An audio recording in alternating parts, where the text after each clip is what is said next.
Guys कशा आहात सगळे. आज आपण घेऊन येत आहे ही माशी सुकटची भाजी बनवणार आहे. सुके माशी सुकट आहेत, त्यांना छानपैकी भाजून घेतलेलं आहे. भाजून ऑलमोस्ट झालेले आहेत. आता त्यांना पाण्यात टाकून घ्यायचं आहे. सोबतच त्याच्यासोबत आपण बोंबलांच्या चटणीची रेसिपी करणार आहे. त्याचाही ब्लॉग म्हणजे एकसाथच शूट करते, वेगवेगळं करत नाही आहे.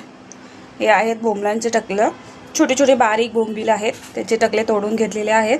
आता माशी सुकट ऑलमोस्ट भाजून झालेली आहे. आता आपण घेऊया माशी सुकट भाजून झालेली आहे. आता बोंबलांचे टकलं भाजून घ्यायचं. आता आपण बोंबलांचे टकली ॲड करून घेत आहे, त्यांनाही छान भाजून घ्यायचे. ही आहे बोंबलांच्या टकल्यांच्या चटणीची रेसिपी. माझी मम्मा लाफ करत आहे. ठीक आहे, चलत आहे. गाईस टकली टाकून घेतलेली आहे. ती हळूहळू मंद आचेवर भाजून घ्यायची, फास्ट नाही करायची, नाहीतर ती करपण्याचे चान्सेस आहेत, नाहीतर मग चटणीला कडवटपणा येईल. छानपैकी हळूहळू भाजून घ्यायचं आहे त्यांना. बघा,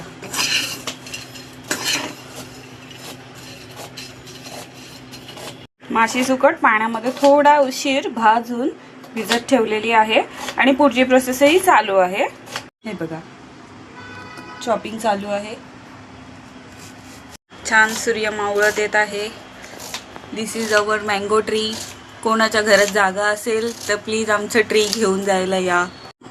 बोंबिलचे टकलंही छानपैकी भाजून घेतलेलं आहे. हे बघा गाईस, आणि प्लेटात काढून घेतलेलं आहे.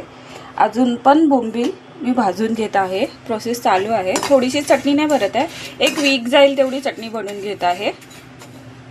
रेसिपीला सुरुवात करत आहे. प्रथम एका भांड्यामध्ये छान तेल टाकून घ्यायचं आहे. तुम्ही कोणतं तेल वापरता त्याच्यावरती आहे. मी राईचं तेल घेतलेलं आहे, छान तापलेलं आहे ते. त्याच्यामध्ये कांदा टाकून घ्यायचा आहे. मी याच्यामध्ये कांद्याचा खूप वापर केलेला आहे. ऑलमोस्ट दोन ते 3 कांदे घेतलेले आहेत. छान त्याच्यामध्ये कांदे टाकून घ्यायचे आहेत. त्यांना मग छान तेलामध्ये परतून घ्यायचं आहे, लालसर होईपर्यंत छान तेलामध्ये परतून घ्या. हळूहळू गॅस लोच ठेवा, गॅस फास्ट नका करू. हळूहळू परतून घेत राहा. जसं की बघत आहात, कांदा हळूहळू पोळून घेत आहोत आपण छानपैकी. हळूहळू त्याला छान हे करून घ्यायचं आहे. कांदा ऑलमोस्ट पोळून झालेला आहे. त्याच्यानंतर त्याच्यामध्ये टमाटी ॲड करून घ्यायची आहेत. टमाटी चॉप होत आहेत. कांदा छान पोळून घेतलेला आहे, त्याच्यात टमाटी ॲड करून घेतलेली आहेत. टमाटाही भरपूर घेतलेला आहे. त्याच्या सकटच मी लाल तिखट, आमचा घरगुती मसाला, थोडीशी हळद आणि मीठ टाकून घेतले आहे. चवीपुरती तुम्हाला जसं तिखट लागेल तसं तुम्ही टाकू शकता. छान परतून घ्यायचं आहे. ही आहे माशी सुकटची भाजीची रेसिपी. त्याच्यामध्ये छान मी भरपूर प्रमाणात कांदा घेतला आहे ग्रेव्हीसाठी. जसं की बघत आहात, ग्रेव्ही आपली छान परतून झालेली आहे. छान त्याला ऑइल पण सुटलेलं आहे. कांदा टोमॅटो दोन्ही प्रॉपरली स्मॅश झालेले आहेत. बघा, आता बघतच आहात. ह्याच्यामध्ये मी बटाटा नाही घातलेला आहे, फक्त याच्यामध्ये कांदा टोमॅटो, घरगुती आपला लाल तिखट मसाला, हळद आणि मीठ एवढंच वापरलेलं आहे. बघा, जसं तुम्ही बघत आहात. आता मग हळूहळू करून त्याच्यामध्ये मी माशी सुकट ॲड करून घेतलेली आहे.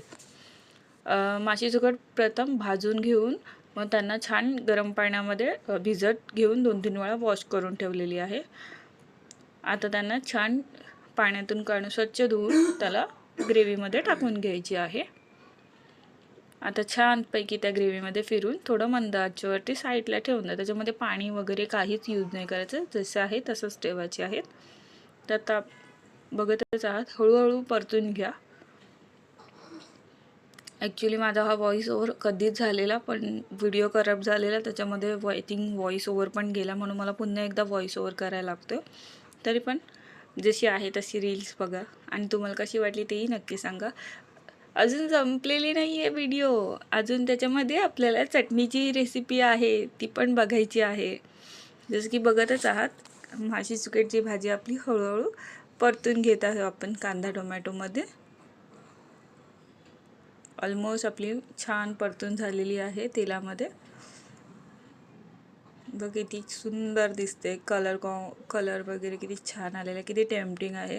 ही भाजी तुम्हाला कशासोबत खायला आवडेल ते नक्की कळवा. आम्ही चपातीसोबत खाल्लेली, तुम्ही भाकरीसोबतही खाऊ शकता किंवा छानपैकी भातासोबत किंवा डाळीसोबतही खाऊ शकता. थँक्यू. आपण आता पुढे नेक्स्ट चटणीच्या ब्लॉगकडे जात आहे. चटणीसाठी आपण पहिला बोंबलाचे जे टकलं असतं सुके बोंबलाचं, ते लसूण मिरची ह्या 3 वस्तू वाटून घेत आहे छानपैकी मिक्सरला. एकदम बारीक होईपर्यंत दरदरे पिसायचं आहे.